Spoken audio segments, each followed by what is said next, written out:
Hindi cinema के शहंशाह अमिताभ बच्चन जीवन के 8वें दशक में भी सबके चहेते हैं। जी हां, 80 वर्ष की उम्र में भी हिंदी सिनेमा के महानायक अमिताभ बच्चन सिर्फ हम उम्र अभिनेताओं से ही नहीं बल्कि कई युवा फिल्मी सितारों से भी नाम और काम के मामले में काफ़ी आगे हैं। जहां बाकी सितारों के सेट पर देर से पहुंचने की शिकायतें होती हैं, वहीं बिग बी आज भी समय और अनुशासन के प्रति अपनी प्रतिबद्धता के लिए जाने जाते हैं। इतनी उम्र और अनुभव के बावजूद वो नए कलाकारों के साथ रिहर्सल करने में ज़रा भी नहीं हिचकिचाते। फिल्म चेहरे में अमिताभ बच्चन के साथ काम करने वाली अभिनेत्री क्रिस्टल डिसूजा उनसे हुई पहली मुलाकात के बारे में बताती हैं कि मैं वो दिन कभी नहीं भूल सकती। सेट पर पहले दिन मैं उनके पास गई और उन्हें अपना परिचय दिया। कमाल की बात तो ये है कि उन्होंने भी अपना परिचय दिया तो मैंने कहा कि भला आपको कौन नहीं जानता। उन्होंने जिस गर्मजोशी से मेरा स्वागत किया उससे मेरा पूरा दिन रंगीन हो गया। वो एक शानदार अनुभव था। उसके बाद हमने एक साथ कुछ पंक्तियों का रिहर्सल किया और शूट करने गए। उनके साथ मुझे शूटिंग करते हुए देखकर वहीं सेट पर मौजूद मेरी मां की आंखों में आंसू आ गए।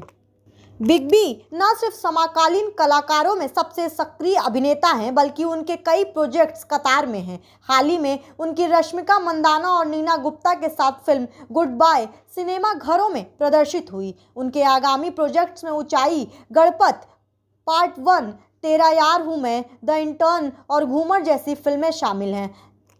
आपकी जानकारी के लिए बता दें कि अमिताभ बच्चन एक फिल्म के लिए करीब 10 करोड़ रुपए पारिश्रमिक लेते हैं। हालांकि इस राशि में अक्सर उतार चढ़ाव भी होता है। वर्ष 2000 में शुरू हुई टेलीविजन गेम शो कौन बनेगा करोड़पति के पहले सीजन में बिग बी ने इसे प्रस्तुत किया था, जिसके बाद बड़े पर्दे और छोटे पर्दे के बीच की खाई काफ़ी हद तक सिमट गई। आज 22 वर्षों बाद भी इस शो में को प्रस्तुत कर रहे हैं। इस बीच वर्ष 2007 में इस शो के तीसरे सीजन में अभिनेता शाहरुख खान इस शो से बतौर प्रस्तोता जुड़े, लेकिन उस सीजन को बिग बी जैसी लोकप्रियता नहीं मिल पाई। वर्ष 2010 में प्रसारित चौथे सीजन में बिग बी दोबारा बतौर प्रस्तोता जुड़े और उसके बाद से वो निरंतर इस शो को प्रस्तुत करते आ रहे हैं। खबरों की माने तो इस शो के पहले सीजन में बिग बी ने करीब 25 लाख रुपए प्रति एपिसोड पारिश्रमिक लिया था।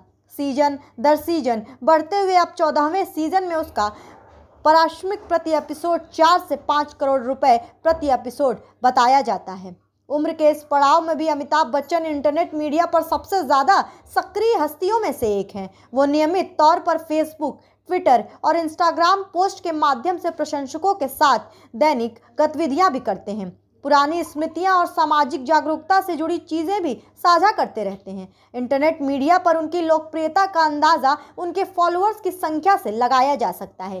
फेसबुक पेज पर उनकी 3.9 करोड़, ट्विटर पर 4.8 करोड़ और इंस्टाग्राम पर 3.3 करोड़ फॉलोवर हैं। इसके अलावा वो नियमित तौर पर अपना ब्लॉग भी लिखते हैं, जिसके माध्यम से वो दिनचर्या से जुड़ी बातें प्रशंसकों के साथ साझा करते हैं। हिंदी सिनेमा में 5 दशक से ज़्यादा समय से सक्रिय अमिताभ बच्चन आज भी लोगों के लिए सबसे विश्वसनीय कलाकारों में से एक हैं। बुजुर्गों से लेकर युवाओं और बच्चों के बीच भी उनकी लोकप्रियता कायम है। इसलिए विभिन्न ब्रांड्स भी बिग बी के साथ विज्ञापन करने के लिए आतुर रहते हैं।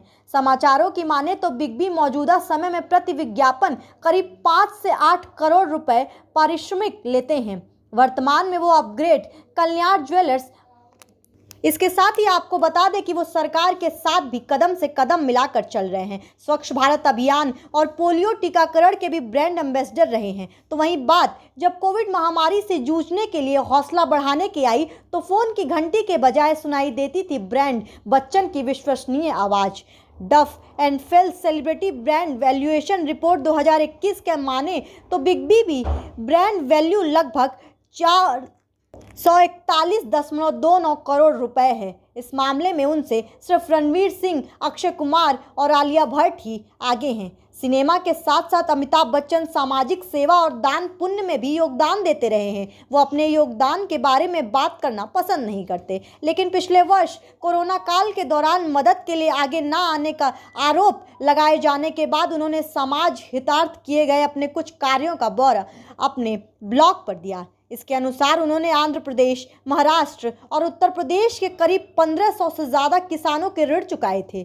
सीमा पर बलिदान हुए जवानों के स्वजन, विधवा, बच्चों और आश्रितों की मदद की। पुलवामा हमले में बलिदान हुए जवानों के स्वजन की उनकी बेटी श्वेता बच्चन और बेटे अभिषेक बच्चन के हाथों मदद की गई।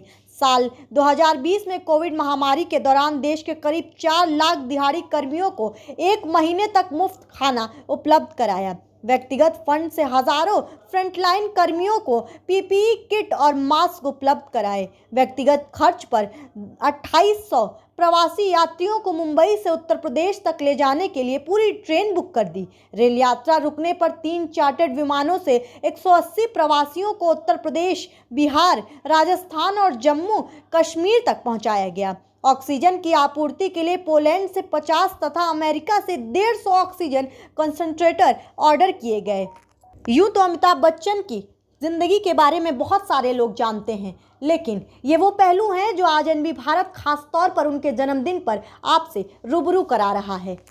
तो आपको ये खबर कैसी लगी और आपको अमिताभ बच्चन के बर्थडे पर क्या कहना है, हमें अपनी राय कमेंट के माध्यम से बताइए। और अगर ये वीडियो आपको अच्छी लगे तो लाइक और शेयर करना ना भूलें। मैं हूं यशस्वी, आप देख रहे थे एनबी न्यूज़ भारत।